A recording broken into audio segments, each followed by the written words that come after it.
everyone, how we doing? This is Monica. I had to look at my calendar. Today's Tuesday and it's Tuesday night. So I hope I positioned the camera okay because I've been recording for my students because we went back to teaching this week and I think the camera's a little off, but that's okay. I mean, I could see you. I have to put my glasses up, my viejita glasses up. Okay, so everything's good. Yes, we're still in isolation. That's okay, right? We're doing fine. We're talking about faith today. Okay, so the title of my video will be Just Believe.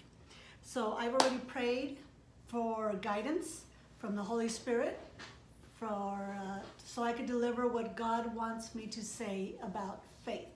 Okay, so still on Luke.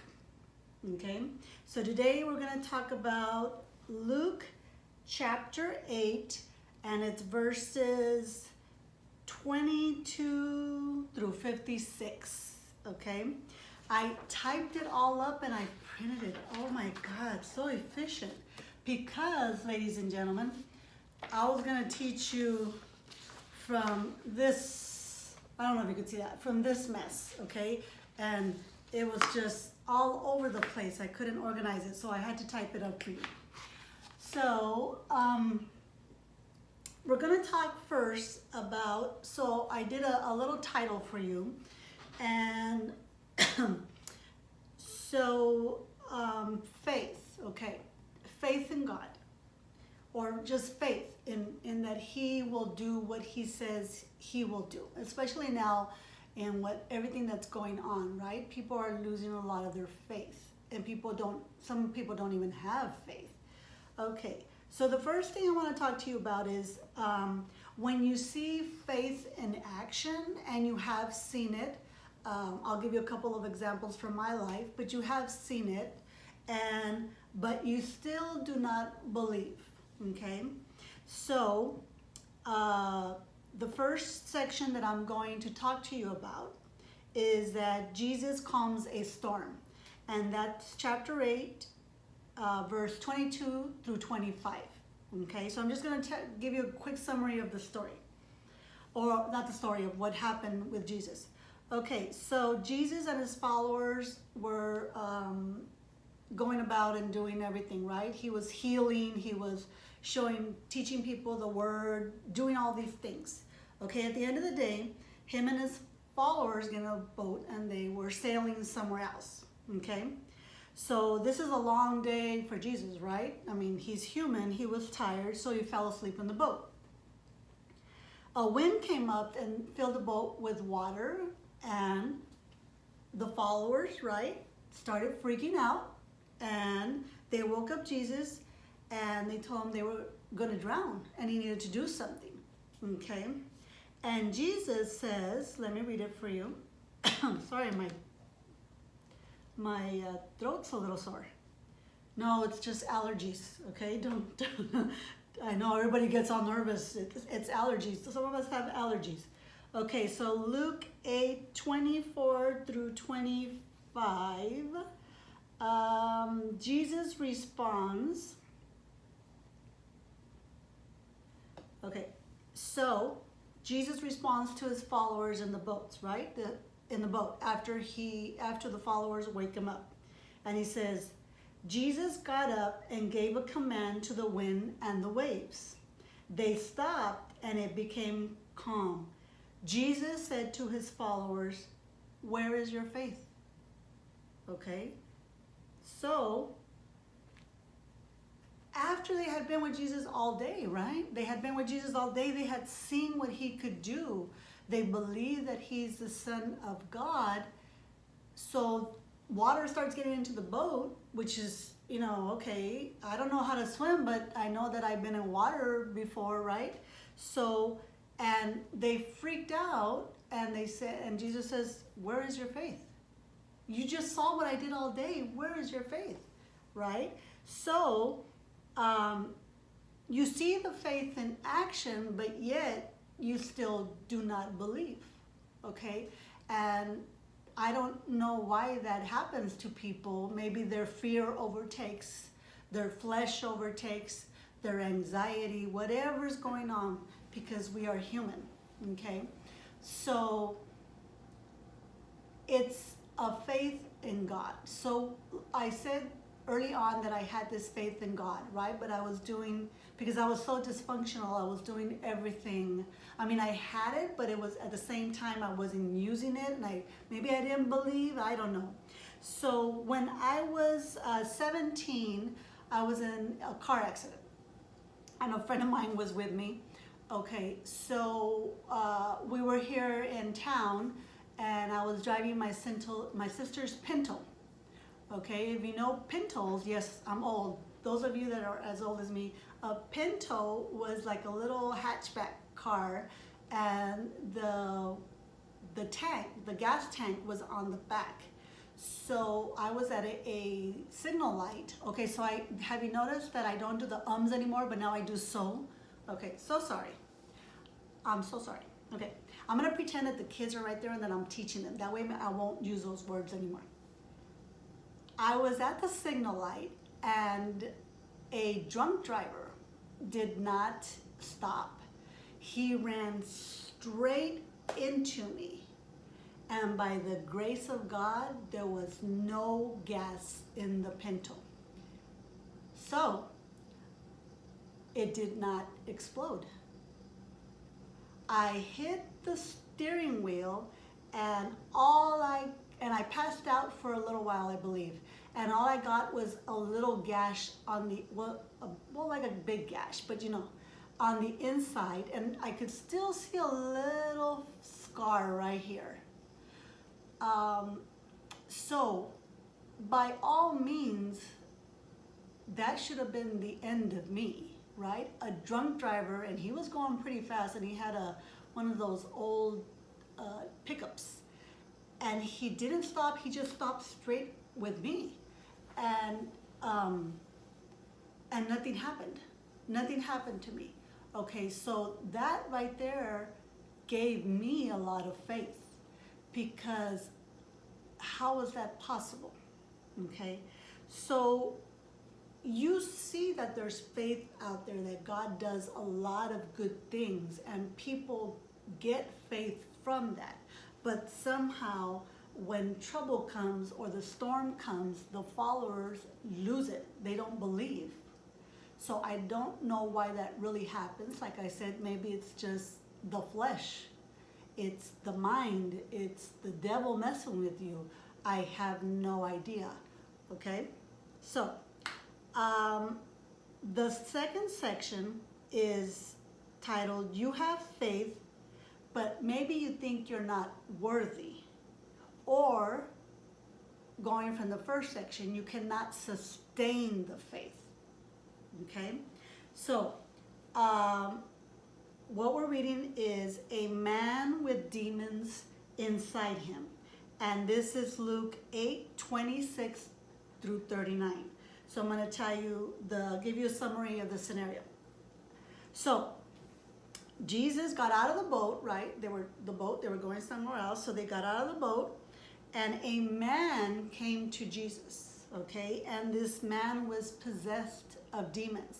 Now, if the man went to Jesus, he has to have some type of faith that Jesus is the Son of God. So, Jesus didn't go to him, the man came to him, to Jesus.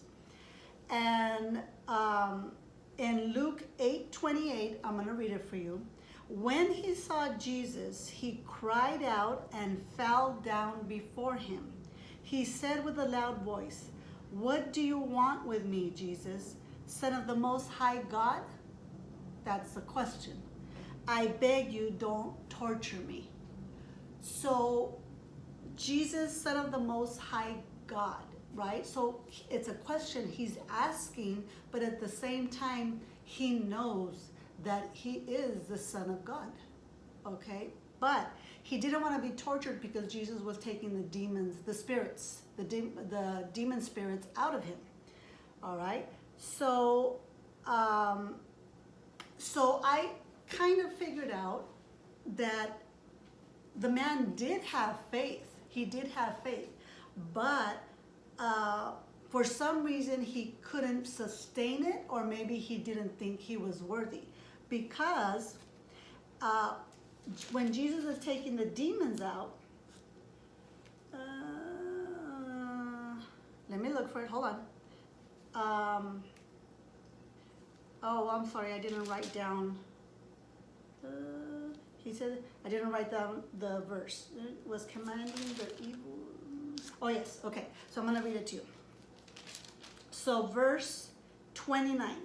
He said this because Jesus was commanding the evil spirit to come out of the man. So that's why he was saying, don't torture me, right? Many times it had taken hold of him. So Jesus was trying to get him out, and they kept holding on to the man, right? Why? Who knows? Because maybe the man couldn't sustain the faith. Probably that's how I interpret it. Or many times he just kept losing the faith. So these demons were taking advantage and saying, oh, I got him now. I have him now, right? I have him now. I'm gonna go back to him, and he's gonna take me back in, which is sometimes the case. Not so much with demons, but with the devil talking to you and saying, no, do this, don't do that, do this, it'll feel better, it'll be, no, right? You should be angry at that person. You should have reacted that way. They did this to you, they did that to you. So you're being led through something that is not good. So this man kept getting these demons back, okay? And then,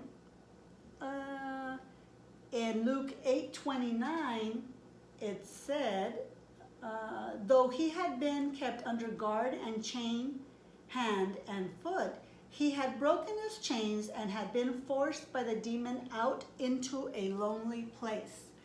So because he had these demons, and the demons wanted him to not have any more faith, they took him to a lonely place and said, look how miserable you are.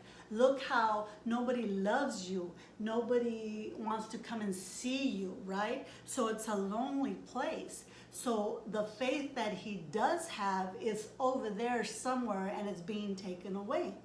So he couldn't sustain it.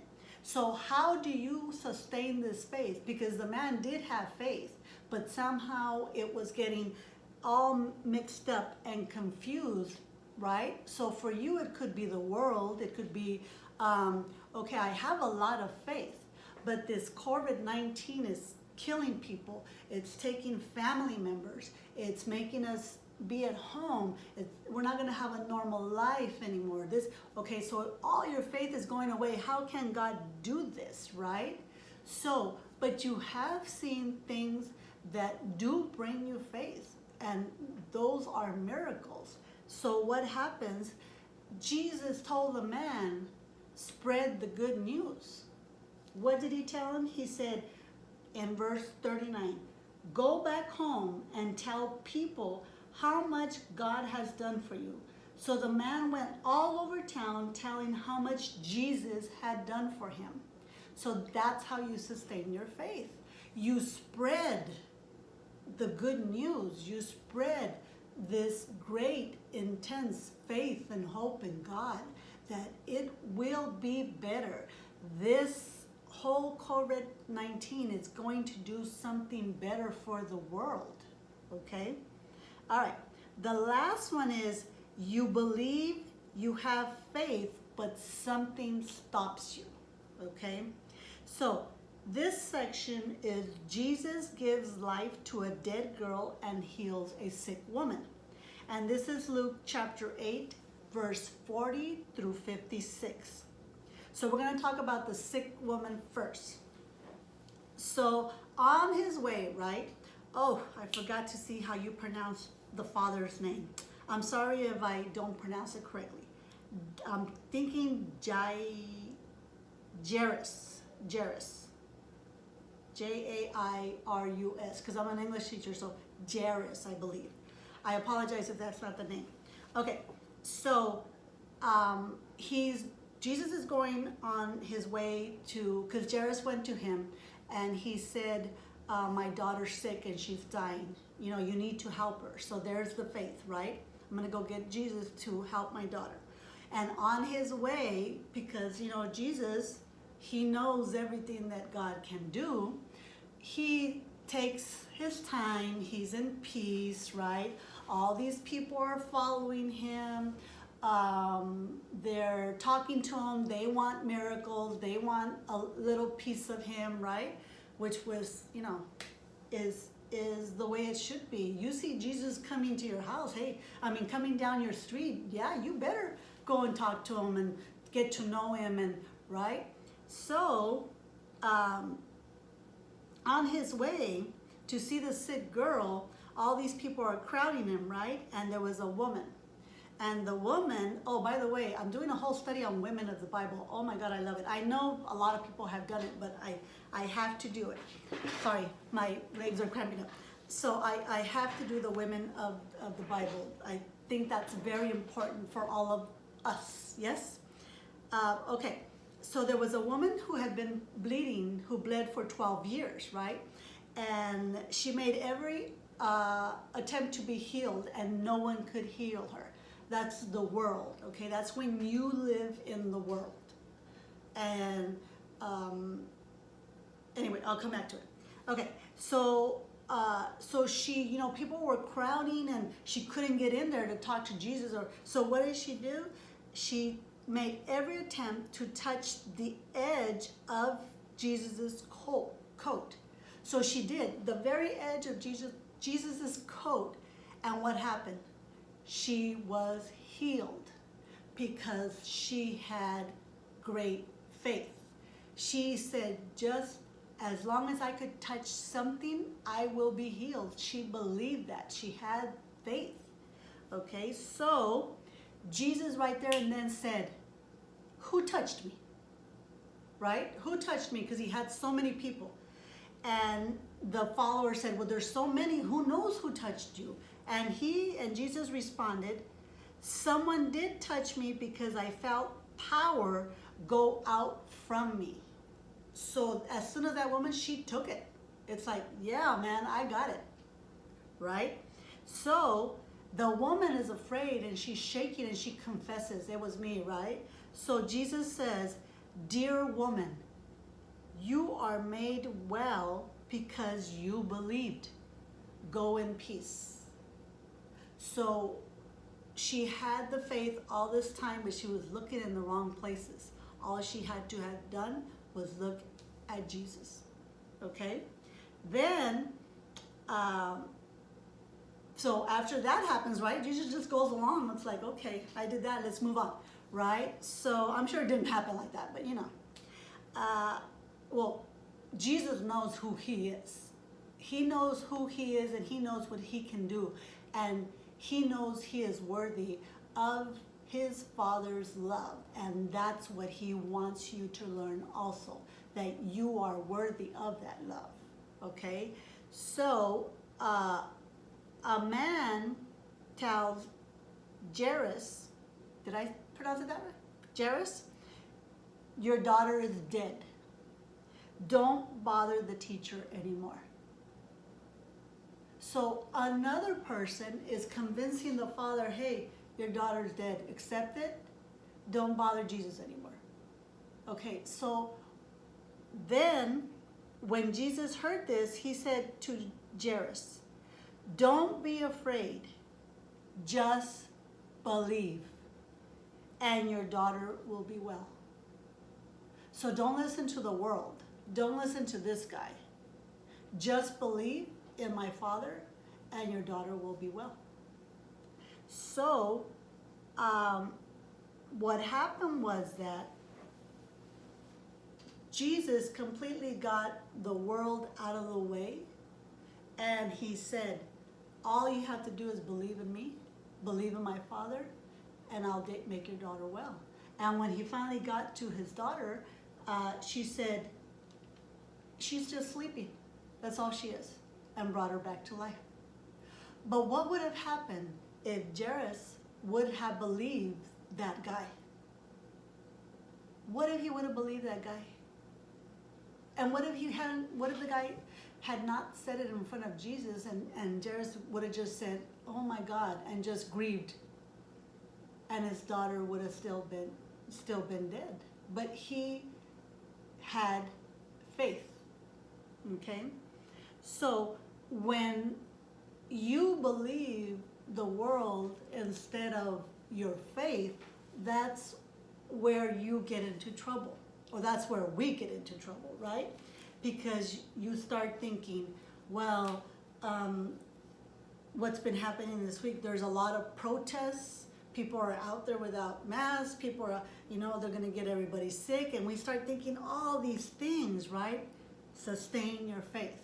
Sustain your faith and keep your faith in God. Pray to God. Don't look at them. Look at God, okay?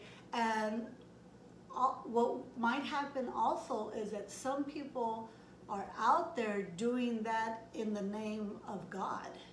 And that's where it gets a little more confusing, because they're using their knowledge in a different way, okay? So as long as you know your relationship with God and you know your faith, then it will work out, okay? So back to the man, if the man had believed, if Jairus, the father, had believed that other man, right? Let's put it in understanding of the world, okay?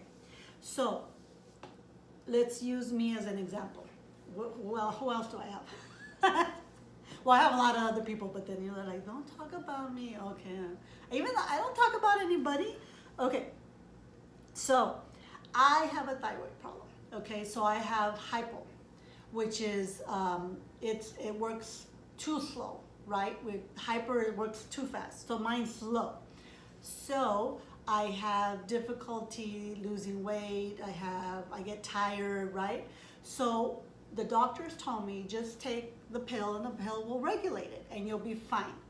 Well, that's not true. The pill does not regulate it, okay?